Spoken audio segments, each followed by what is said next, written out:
My name is Rob Rothschild. I'm the marketing director here at the Center for Applications of Psychological Type.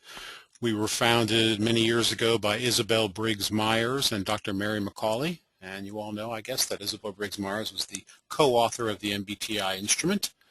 And we are so pleased to be the publishers of the Murphy-Meiskeier Type Indicator for Children. By the way, that is part of our Type for Kids brand of products, a new mark that we're using for all the things we do with personality type in kids. And we're here today at our Ask the MMTIC Expert session. This is something we try to do quarterly. We've almost been adhering to that schedule. And by the way, we are recording this webinar, and it will be available on the CAPT website in a little while once we mount it up there. And you can look at the CAPT website now and hear some of the previous recordings. So we are really honored and pleased to have Dr. Elizabeth Murphy here with us. She's the co-author of the MMTIC assessment. And I'm going to turn this webinar, teleconference, learning session, conversation, coffee clutch over to Elizabeth. Hello, Elizabeth. Hi, thank you so much. And everybody, thank you for coming. We probably all share a common interest in children and type and how we can use that information to improve everybody's relationships and learning experiences and living experiences. I know you've got some of your mics are muted, but I want you to all feel comfortable interjecting, offering a different perspective, asking a question, but don't hesitate. Don't wait until I ask you a question. Feel very comfortable asking in between and making comments in between. It really is a dialogue about how we can use type to help us do a better job helping kids become the best they can be. And that's what our ultimate objective is. So I'm assuming some of you will be parents, as that will be your role, and some of you may be educators, and that will be your role. But we said we were talking about communication skills and primarily communicating values and how we do that. So I'm offering you only opinion. Nothing is research-based, it's opinion. So do feel free to disagree if you wish. I totally am fine with that. What I realize is that many of the values that we have for our families and that we share with our families come from our examples of living more than other tools. So I'm looking at 3 specific ways that we transmit values. And the one is that living example. Now, sometimes the values we transmit, then we don't even realize what was it that caused that value to happen. But some powerful overlaying sense and impression that the kids get are important. My husband died when my children were adults, but I asked my adult son, what's something you remember or that you learned from your father? And his answer was, love one person, love one woman, come home each night and laugh. Well, I have to guarantee you we never ever had a lesson on laughing, coming home, or who to love. So there was something about the way he lived his life that left that as a keen impression on my son, which then translated into values that our family had. Sometimes those living examples aren't quite as grand as you would hope. When my kids were in high school, one English assignment was to write about a family tradition. And I prided myself on keeping alive a lot of traditions and meals and activities that we would do regularly as a hand-me-down activity for families to do. So what does my daughter write about? She writes about the family tradition of going to the grocery store every Sunday after church. I said, what?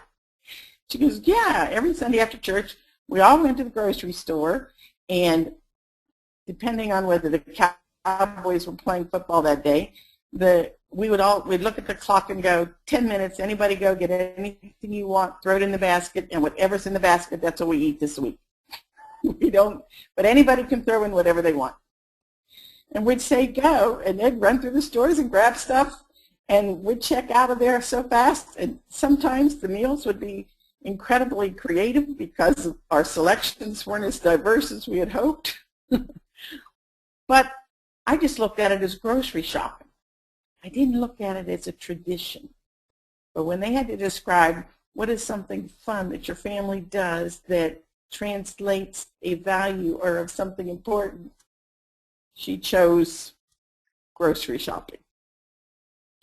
Now, there was something I did that I thought was very, very important, and I thought it was going to give the kids a strong sense of the care and support that they had from our family, and that was I had this mental value that homemade cookies were better than store-bought cookies. Homemade cookies, and if you don't know my preferences, they're INFP, so dominant introverted feeling. But homemade cookies showed more care and love and concern than a store-bought cookie.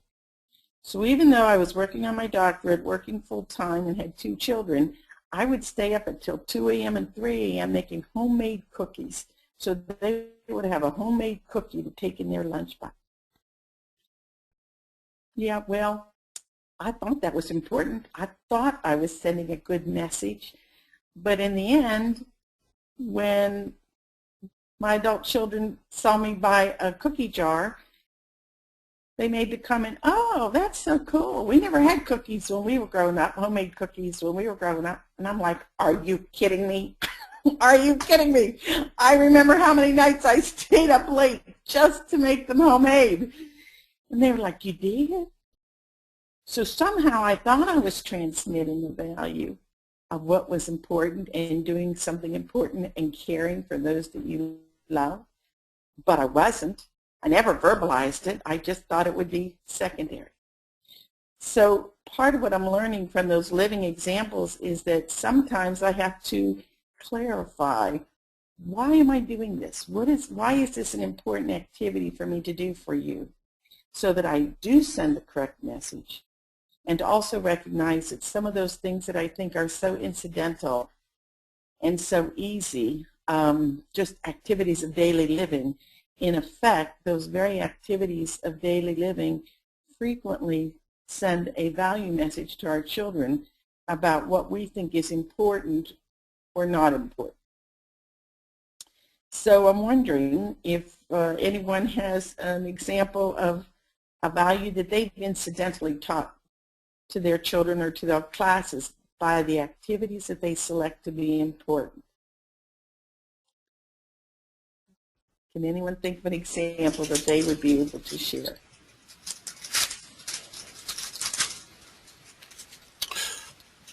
Or willing to share, I guess.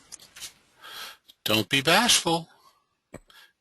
And by the way, Elizabeth, if you could get a little closer to your mic, that would help. I think some people said it was a little low. Okay, I'm going to. I've got Kristen here. Kristen, can you hear us? Please speak up. Kristen, can you say something? Okay, we're going to try now Stacy. Stacy, can you speak up? Okay, well, Kristen and Stacy, I'm just not able to hear you. But let's see. Kristen says I could hear you clearly. Well, I couldn't hear you. How about Stacy or Kristen? Either of you, are your microphones functioning? Oh, well. Well, let's see. Kristen says... This is Stacy. Are you able to hear me? Now, at this very moment, for the first time, we hear you.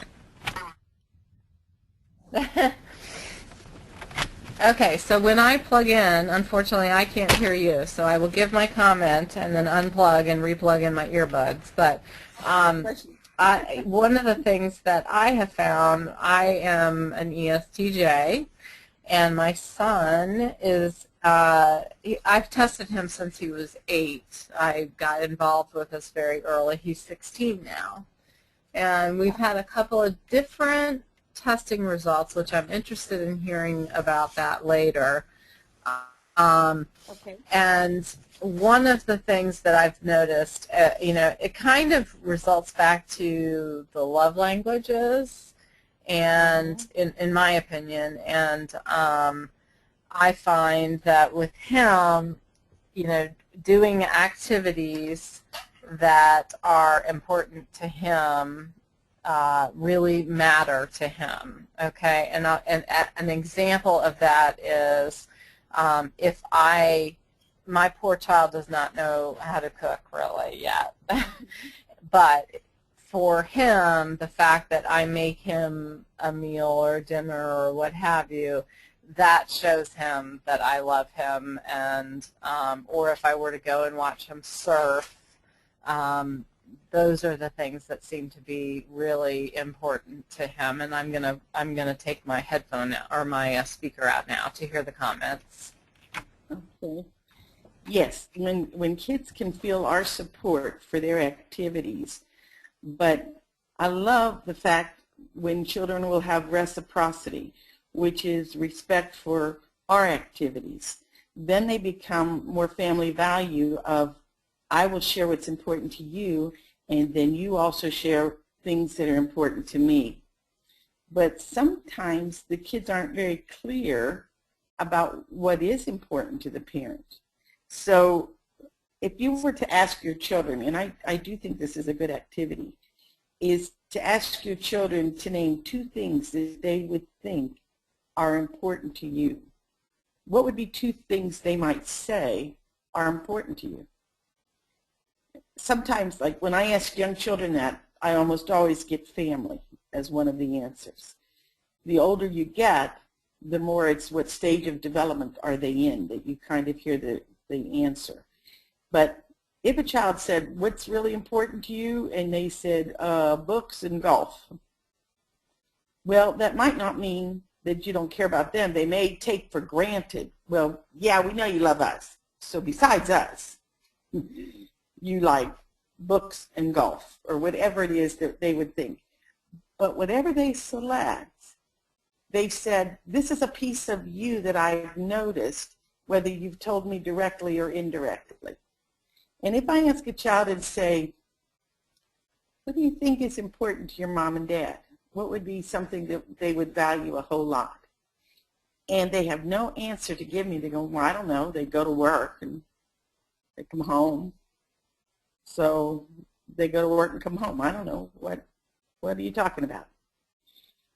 There is a piece that may tell us that they haven't caught on to that reciprocity yet, and that they need to be attending to the parent and what's important to the parent as much as the parent is attending to what's important to the child. Because there's nothing like equality in a relationship to allow it to grow. Otherwise, it becomes more of a relationship where what are you giving to me or contributing to me more than just how are we enjoying this. So anybody have a thought about what their children might say if they were asked, what are 2 things that are important to you? What do you think they would say? Hey, Elizabeth, I've got Kay with her hand up, so I'm going to unmute her. But before I do that, and don't let me stop the answering of the question, Kristen, who couldn't get her mic going, said that she's seen a lot with her kids in the last month or so. They go straight for coercion rather than cooperation. And she's actively teaching them about kindness and respect, but it seems as though the value I have been transmitting through my own behavior is not the same as what I'm teaching. So that's interesting, huh? Ah. So Kay, when we go ahead and let's Yes, can you hear me? yes. Can you hear me? Great. Yes. Yeah, I was just going to say that I think one thing that I have unwittingly shared with my kids is that how I treat other people, I try to always treat people in a very respectful way and usually in a professional manner. And I think both of them have picked up on that. And they do the same thing with their interactions. So it wasn't something I set out to teach them, but I think just through observation over time they've picked it up. See, that's an excellent point, because we used to actually strategically teach values. But it seems like over the last generation or so, it has all become more incidental learning than direct learning, unless that attention is paid to those values instruction in the home or in the church. But in the schools, we get some social values of that cooperation or things like that, but we really don't talk about value formation and what do you have that's important to you. As a sidebar, and so don't lose your thoughts, folks, if you have one that you wanted to share. When your children get older, when they get into adolescence, many of the values that you have tried to inculcate through your experience or through the other methods of the literature and the movies and things, they have to almost abandon your values because they're yours and field test other ideas. And then after they field test other ideas, most of them come back to the home values that they were reared with. But that part of taking ownership of those values for themselves is the abandonment of them because they were yours. So we have a time during young childhood, the 5 to 12 range, where we're introducing family values to the child. And I am convinced that if we want traditions and values to be taught, those are the years that we have to introduce them. But then you just have to understand that sometimes adolescents will forcefully or indirectly abandon them, but it doesn't mean they've abandoned them for life. That just means they're exploring their own autonomy so they can decide which values they want to adopt for themselves and not just be a carbon copy of their parent. So I'm going to unmute you now. Stacy has a follow-up question, so I'm going to unmute Stacy. I know you have to plug in your microphone, Stacy, but go ahead. No, I actually found my Apple earbud, so can you hear me okay? Yes. Okay, good. So, well, I wanted to share one of the, I am a single parent, and I've been raising my son since he was 18 months. And as I mentioned, he's 16 now, so. And he's a feeler, and I am a thinker, and it's you know, it's been a challenge for me to really pay attention to what his needs are. But one of the things that I love is that he knows that tennis is something that I love to do and play, and he loves to go and play with me. And I think part of that is, you know, is his feeler and knowing that's important and wanting to have that connection with me. And the other side of that is studying for him. He has told me on numerous occasions that he really needs, and I haven't been the best at this, and this is something that I've told him basically, hey, I'm really trying to work on this with you. But that he prefers me to just be there with him when he's studying. And so I'm blessed that he has a very phenomenal awareness of his feelings and is able to express that. And that is true, because it's been the joy to see. A lot of children with feeling preference just want to be around other people. They may not want to interact and communicate with them. But several parents have said they just sit down at the same table as their child doing homework and they do something totally separate. But there is some kind of comfort in knowing that it's a shared experience, even if it's that kind of indirect experience like that. Exactly. I wish I had started that much longer ago. You know, the challenge of being a single parent unfortunately made that a little bit harder. But yes, I wish I had listened to that. But it's been wonderful to see his ability to express himself. Right. So they're learning by the imitation, and that may become a piece that then they take forward. And sometimes they don't even realize how it's impacting them in the future, but they will question and challenge Why aren't you doing this? Everybody wants to be that. So I can remember when my son would challenge my husband and say, why don't you want to be the boss? Why don't you want to be the CEO? And he'd say, and he'd answer him and go, it's a trade-off. You get more money, you get more power, but you lose your time. And if you don't have your time, you don't get to come home and be with your family, and it's a trade-off. And he was like, I don't get it. Because at that point in his life, his ultimate goal was to find a career that was going to make a lot of money. So then he wouldn't have to work again. Okay. So he couldn't understand that. But interestingly enough, 15 years now later, he left a job with the law firm because it was taking too much family time, and he took a job for a lower pay that allows him to spend more time with his family. Now, he may not even associate or recall the conversation he had earlier. So values will change as they grow because they have to make them their own, but we have to give them a foundation for making that choice. And part of my concern is that so many of the values that children are getting are just incidental learning that isn't always positive. For example, not only do we have our living example to give them, but we have TV and movies, and we have literature. And I get very concerned with some TV shows, so this would be 100% opinion.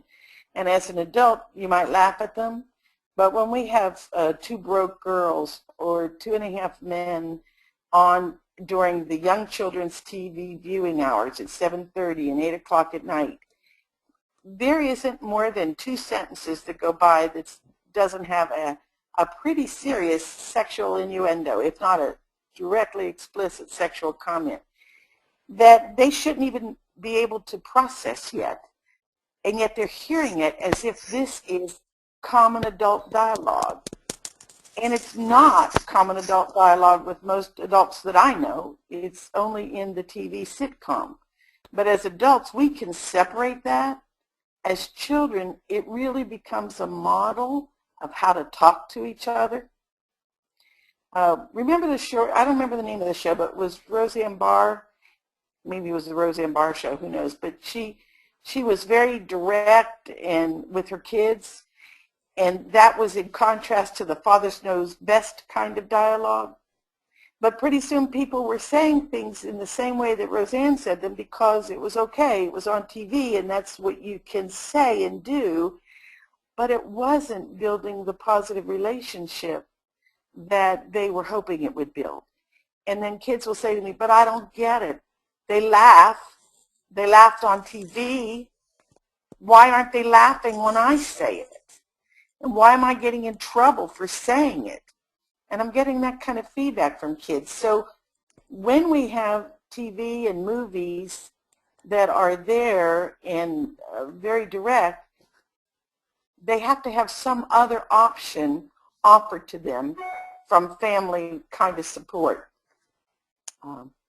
And it doesn't have to be as sexual as those particular 2 movies or 2 shows are.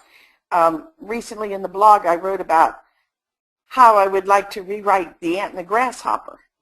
Because when you look at the ant and the grasshopper story, the ant works all summer and stores the food, and the grasshopper just plays. And in the real story, winter comes and the grasshopper is starving, and the ant is inside the house with the warmth and all of the food and enjoying it. And it sends the message that you must always work before you play. And yet we know that some of the types of our children must play while they work. And the play is part of their working persona. It's how they get things done. So I wanted to rewrite it so that when winter came and the ant had all the food, he was so bored because he didn't have any more work to do, but he wasn't having anything to play with. So the grasshopper offered to throw a party. He'd provide the house and the entertainment if the ant would bring the food. And then both of them would be able to enjoy the talents of the other person. And that's what I think type is about. It's helping us to value the talents that other people bring to us. So we had a comment from someone earlier that I wanted to get back to, but Rob, would you repeat it for the group about coercion versus cooperation? Yeah, that was from Kristen, and she said, I've seen in my kids in the last month or so, they go straight for coercion rather than cooperation. That was the comment I think you're referring to. And by the way, Kay has her hand up again too, so as soon as you're ready, we'll get to her, Elizabeth. Okay. Is the person who asked about the coercion and cooperation able to give us an example of what she means by that? You know, we have not gotten the audio part of her system functioning, so I don't, unless she writes to me right now, I won't be able to answer that for you. Okay. But I could open up Kay if you want to hear her for now. That'd be great. Hi, Kay. Kay, are you there? Hi there, Dan. Yes, I am. Thank you. I was just going to say, as a fellow NP, I thought that all work had to be done while you're having fun. Yes, of course so. That wasn't the message of that story. And I can remember that story from a young girl and thinking, oh my gosh, that poor grasshopper is starving. Why would that ant just let him starve? And being disturbed by that, which is, again, my dominant introverted feeler. But then there was also a part of me that was saying, well, why can't you have fun and work? Why does it have to be either or? But that's what the story sends that message. So if we're going to have stories like that with our kids, we want to be able to say, that's one way of looking at it, but you know there's another way too, and help teach them the balance. So I guess in all of our literature examples, it would be nice if we could monitor them for some of that balance, or at least have some of the discussion about, interesting, would I want to be the ant or would I want to be the grasshopper? Would I love the joy of the play of the moment? And would I figure out something? Because I think that's what bothered me more about the ant and grasshopper is it only resulted in the grasshopper being in trouble, you know, having no life, no food, nothing. When most people who have that playful, live by the moment approach, they just seem to magically make things work out in the moment when they need to. So that's why I want to rewrite it. Well, I'm agreeing with you because that's one of my goals is I would like to do some writing for children's books, keeping in mind the Myers-Briggs. Oh, that'd be great. Kinds of preferences. Yeah. Hey, Elizabeth, I wanted to jump in. Kristen reminded me that she did give an example about that coercion cooperation dichotomy, so to speak. She says, my son of 5 will say to my daughter, give me that toy or I won't be your friend. And she's been actively teaching them about kindness and respect, but it seems as though the value she's been transmitting through her own behavior is not the same as what she perhaps is teaching. Excellent. And for a 5-year-old to say, give me that or I won't be your friend, implies that service relationship and not the reciprocity relationship. Friendship is giving and receiving, not threatening and bribing. So when he says, give me that toy or I won't be your friend, you could say, no. You can say, give me the toy, please, or give me the toy. I would love to play with it. And the other child gets a chance to say yes or no. If the child says yes, okay. If the child says no, then the 5-year-old can be taught, when could I play with it? So that it doesn't always have to be a one-sentence exchange. It can be, I don't feel like giving it to you right now, but you can have it in a half hour, or you can have it when I'm done with this. And if they go, but I want it now, or I won't be your friend, then I would say, well, that's not what friendship's about. Friendship is about sharing, but not always giving it to you exactly when you want. I will share, but I'm not able to share right now. And that's just the truth of life. We don't always get what we want at the moment we want it. And that's when we use our communication skills to fine-tune the message we're trying to send. So friends share, but not all the time. We've had some kids that they hear friends share and they hear it as, I always have to give in. And I don't want children, especially feeling children, will give in so fast because they don't want to upset the parent or the teacher or even sometimes the sibling. So I always say you need to make the judgment first in your own mind. Do you want to still play with it? Do you want to give it? Or do you want to play together with it? You have those three options. You decide, and then you say to them, I would still like to play with it. And if they go, but I want to play with it too, then you say, well, the problem is we both want to play with it. How can we solve this as friends? And then they can work out a solution together. But it's solving it together that allows that reciprocity to happen. When one person uses a, quote, threat, I won't be your friend anymore, and the other person capitulates, you have not established an equal friendship relationship. You've established a power and control relationship, and those don't last long because sooner or later the person loses their power. That's interesting. Hey, Stephen has a question. Stephen, can you hear us? I can hear you clearly. Can you hear me? Yes. Go ahead. Ask your question, Stephen. Great. Elizabeth, first of all, I have to thank you again. We had lunch over a year ago or so. I had invited you to come out and speak to the San Diego chapter for psychological type.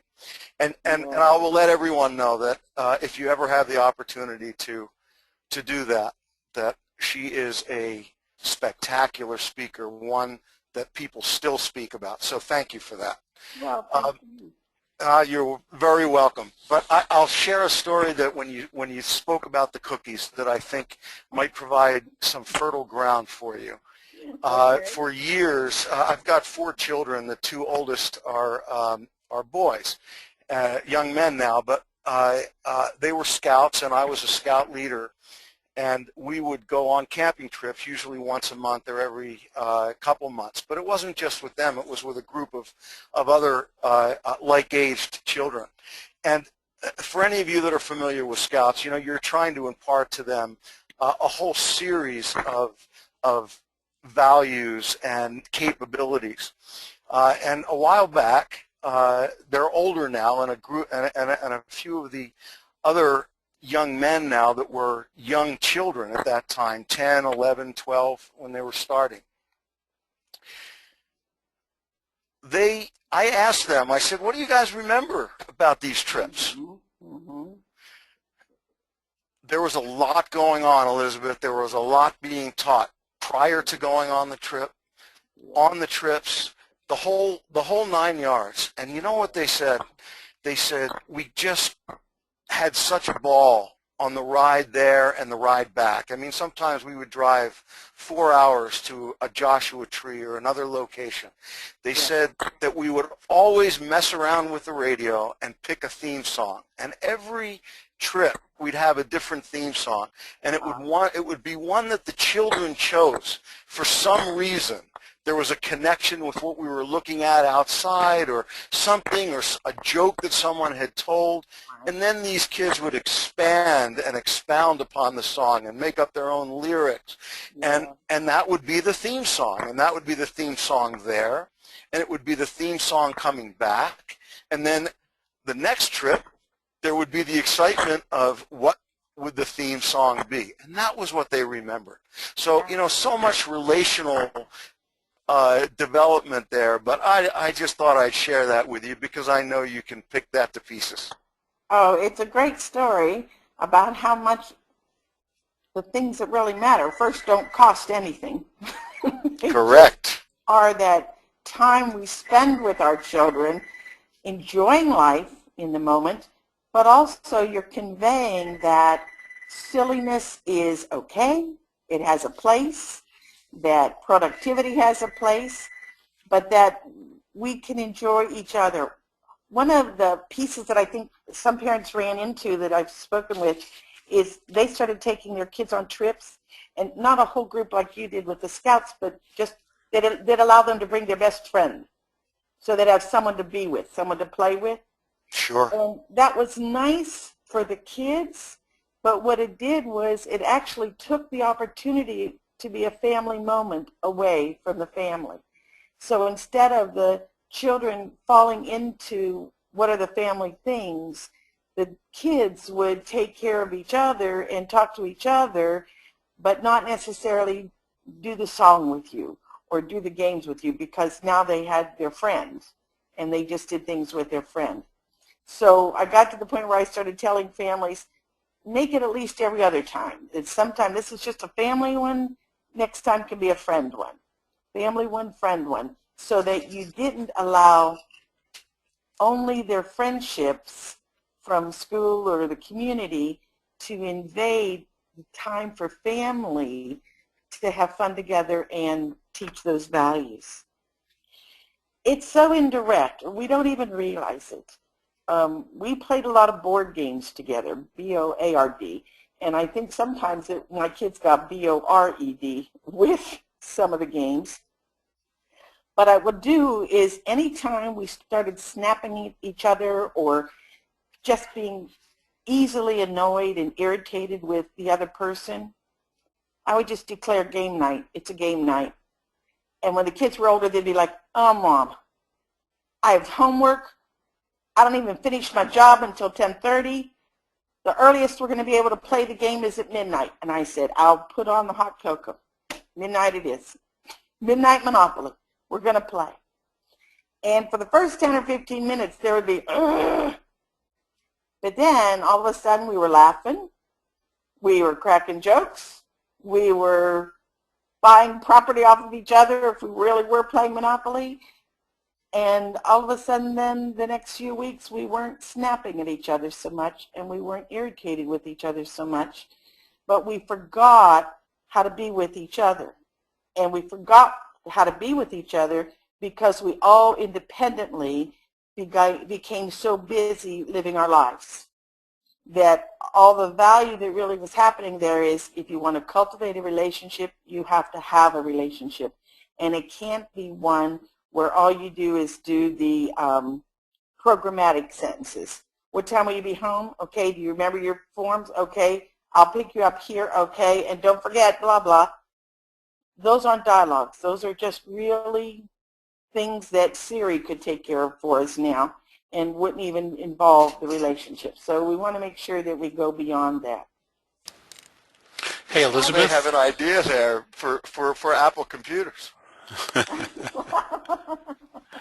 Thanks. I'm the first one to buy the app too. I love it. Thank you, Stephen. I'm gonna read another question here. Thanks so much. Stacy says, first she wants to know what types were in your family. I think she's asking you, Elizabeth. But she also says, why do we see varied results when taking the MMTIC instrument over a period of years? And I think that's a common question, a good one. Okay. In my family, my husband had ISTJ as a preference. Mine were INFP. My daughter was INFJ, and my son was ESTP. So my son still is ESTP. My daughter still is INFJ. They're both adults now, but they still confirm those preferences as accurate for them.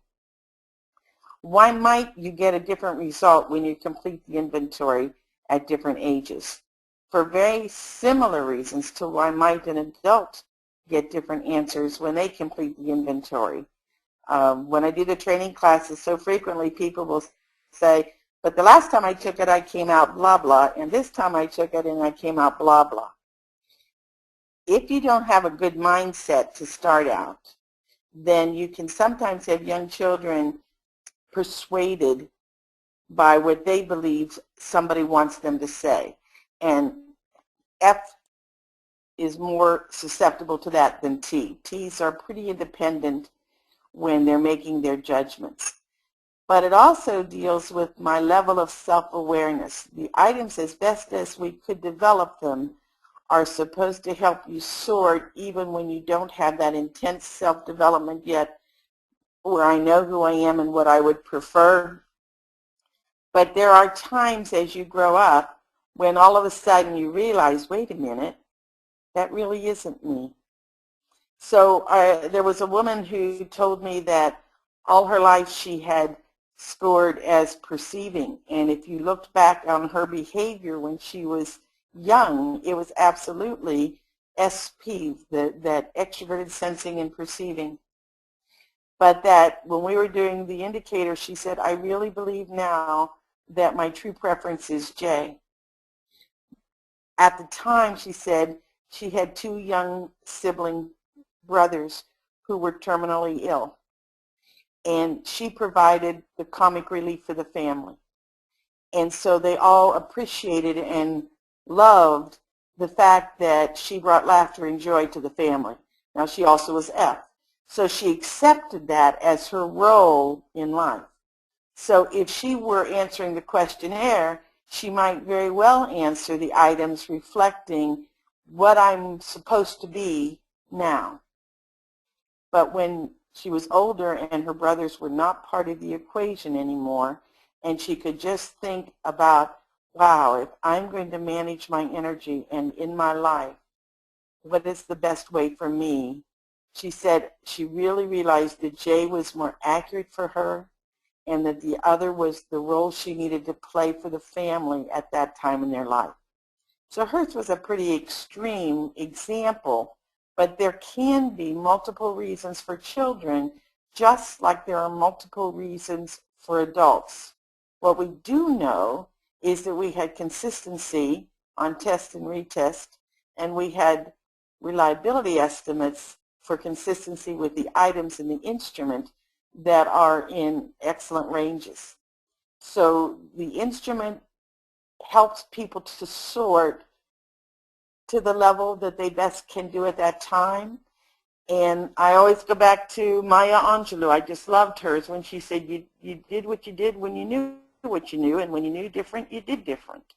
So if a child reports a different preference when they age, my only question or concern for them is, wow, so you feel this is accurate for you, and this is where you get your energy, and this will help you know better how to manage your energies when you're relating to people and mastering achievement and making your way in the world.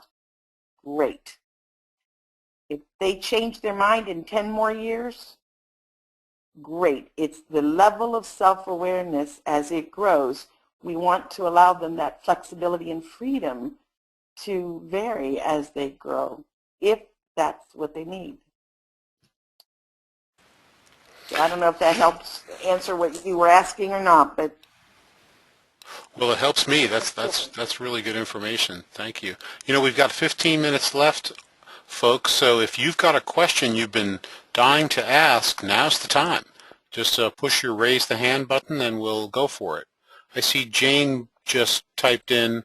She says, I see middle school students particularly who are trying to establish their own values but strike trouble when they don't align with their parents. For example, devotion to their sport, the commitment, but the parent may see it as compromising other areas like study.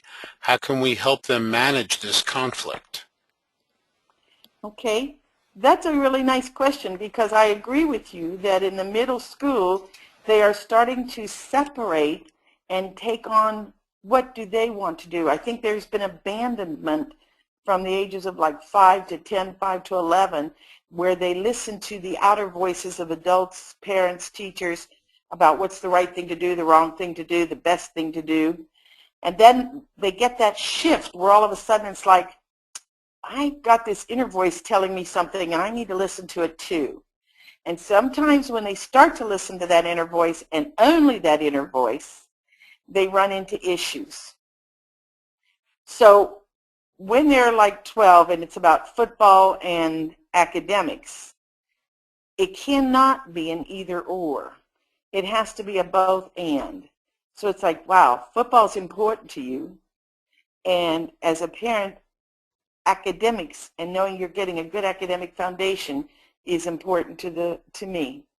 So how are we going to balance your time best so you can do what you need to do in your athletic endeavors without risking failing your classes, without being under constant emotional stress because you now have to go to that teacher and not have an assignment turned in?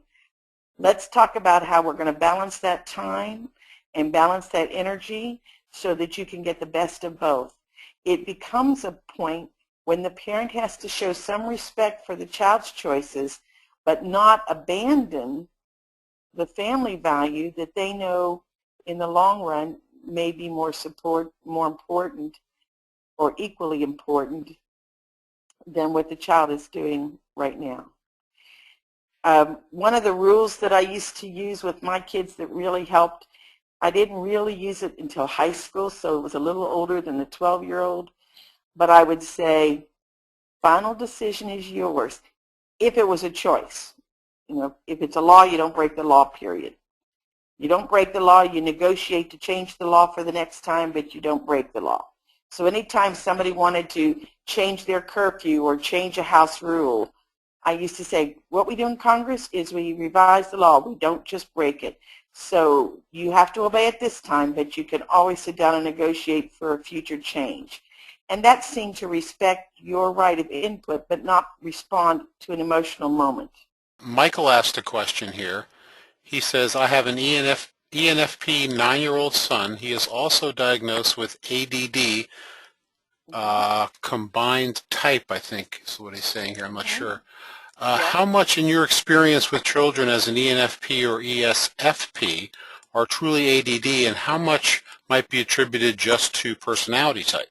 That is a really good question, and a lot of people get confused about it because especially the ESP is an action-centered doing learner.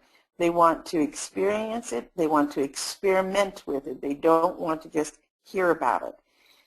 And the ENFP is energized by new possibilities and new ideas, so they're going to want to take off onto tangents that, depending on the age, but some mental tangents that other people would see as distractibility.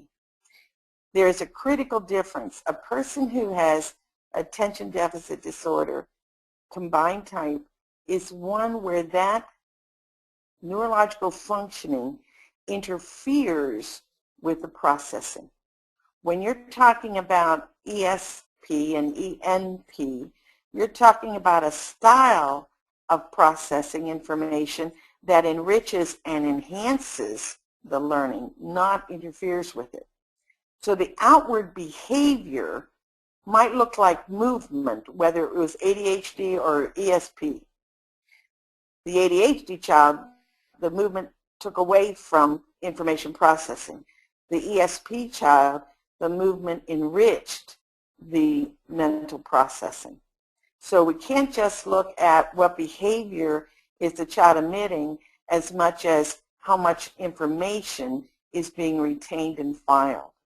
The other piece is the immediacy of it, that an ESP child is taking in that data and filing that data so they can have access to it later. They build what I call a treasure chest of information that they can go back to. The attention deficit child is taking in that information, but it's almost like when they take the information in and it goes in the brain, all the lights went out for a minute and they're like, now where do I file this? And it takes them so long to find where they're going to file the information that by then 4 new pieces of information have been presented by the teacher or the parent, but they're still dealing with this old one, but they're half hearing the new one, so they take in the new information, but they still have that old piece of information not filed yet.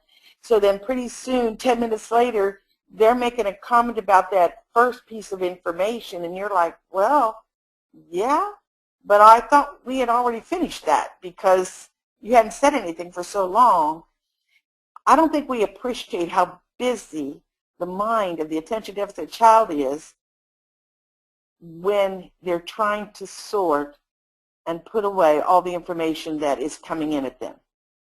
They also don't have a keen filter for what's a critical element of information and a less critical element of information, whereas the ENP focuses on the themes, the connections, and the patterns, and the ESP focuses on the specifics and the details and what's in the salient feature.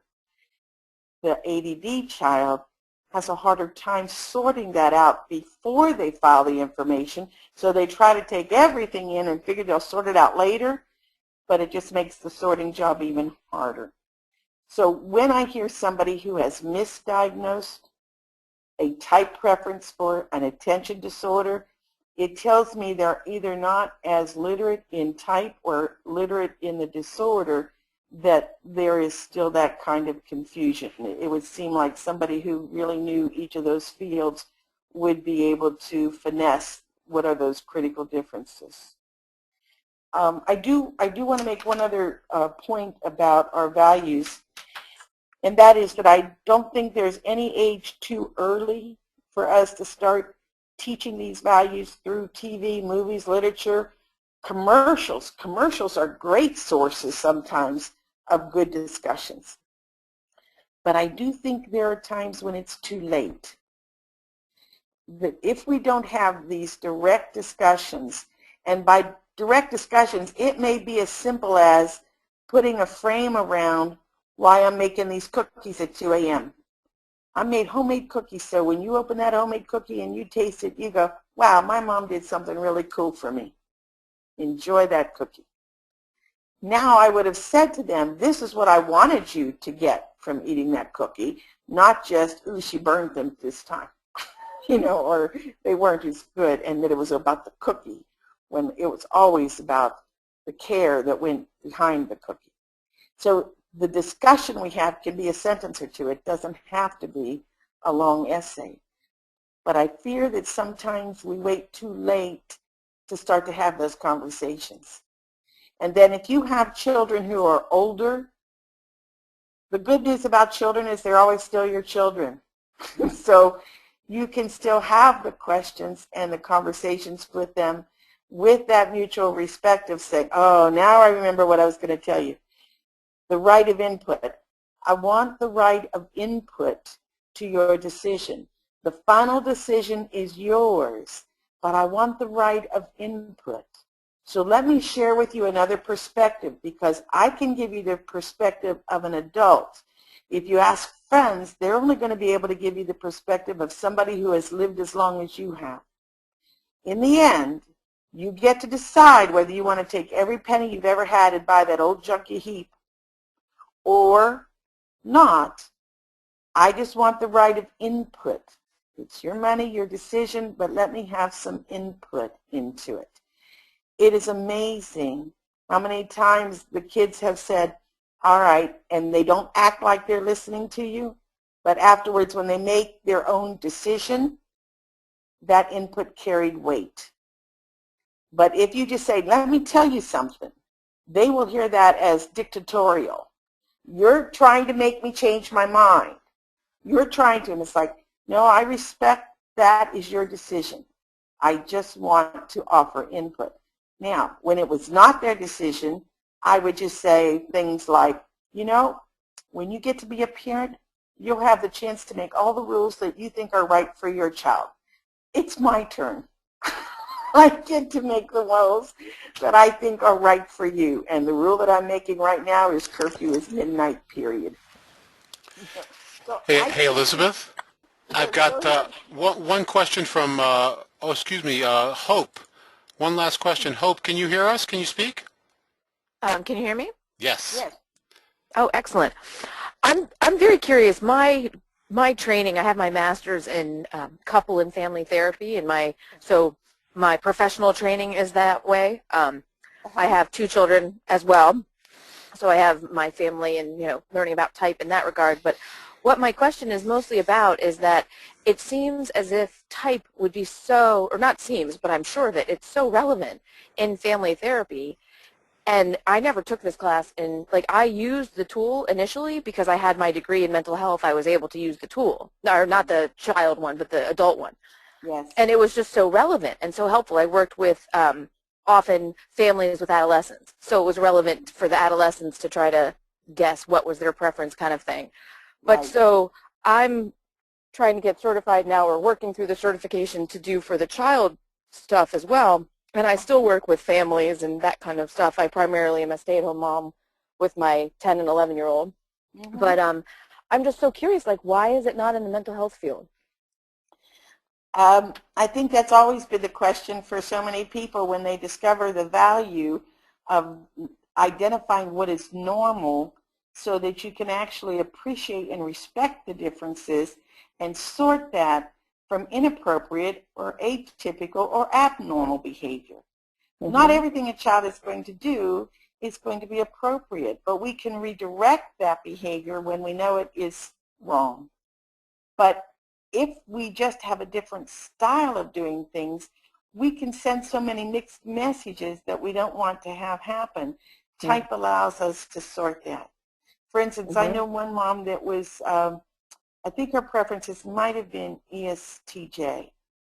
In her eagerness to help her children, because that's what she loved to do, was help her children, she would suggest to them answers all of the time. Oh, you know what you could do? This would work. The J, yeah. Why don't you do this? And it was always with love and care and concern. But the message that their very gentle child heard is, you don't trust me to make a decision of merit. Yes, agreed. So if the parent had said, oh my gosh, if that were me, I'd be putting purple curtains up. That would just be so perfect. But I don't know, what are your thoughts on that? So they could still express what would be interesting for them, but that invitation for you to have an opinion that's different than mine is so respectful that I don't think people appreciate how just common language courtesies make a difference in what the child ultimately hears. So maybe you'll be part of the chain that helps this become an element used in family therapies. I can't think of a better tool as a starting point for dealing with good common differences in people. It's phenomenal. It's so benign and simple rather than all the diagnoses, etc. Exactly. I'm an INFP, by the way, so I've chosen not to get licensed in that profession just because I'm an INFP. And the bureaucracy made me mad. Yeah. I'm curious, one other question real quick, and I know we're over, and I'll be quick. My husband is an INFJ, and you mentioned your daughter was one. Are they really the rarest type? I believe there's a difference, a slight difference in the gender. So males and female percentages, I think, are slightly different, but they are definitely one of the lower percentages of representation because the N is usually only 30% versus 70% for sensing. And for males, it is a 60% T, 40% F typical split, I think. And so when you put that in combination, you reduce the frequency that type would appear in a general group, in the national representative sample. Well, what a gift for her to have you as a mom to just be seen. I mean, I'm sure both your kids, but amazing. Well, we all share our gifts with our children, and they share their gifts back with us, and we all appreciate each other sometimes, and at other times we think, ah! So, agreed. Yes. But I do enjoy them, and I do listening to parents and what they're going to do to best help their children become the adult that will be the calling they were meant to meet. So everybody, I thank you so much for your time tonight. I know at the end of the day it's hard to dedicate your energies to learning new things, but those who shared and those who shared by listening, thank you very much for your time. I am grateful for the interest. Yes, thank you everyone so much for attending our webinar. We really appreciate it. If you have anything that you'd want to learn more about what we do here and what Elizabeth does, you can look at the screen right now and join us at typeforkids.org or the Facebook page Type for Kids or the YouTube channel Type for Kids or the Twitter feed Type for Kids, or you can just email me, rob@capt.org, and I'd be happy to answer any questions or pass them on to Elizabeth. So Elizabeth, thank you so much. What a great meeting. Well, and let me just say that at the Facebook one, we're trying, like, I'm at number 81 or something, but there have been 80 little blurbs that talk about kids and what are some suggested strategies for working with kids. So they can go all the way back to the one, can't they, Rob? Oh, absolutely. Yeah. Yep. So if you want to go on to look at those, you just would do Type for Kids under Facebook, and you'd be able to see all the ones that have already been written, and maybe there will be one or two that have value for you. Yeah, they're wonderful. All right. Well, thanks, everyone. Thank you very much.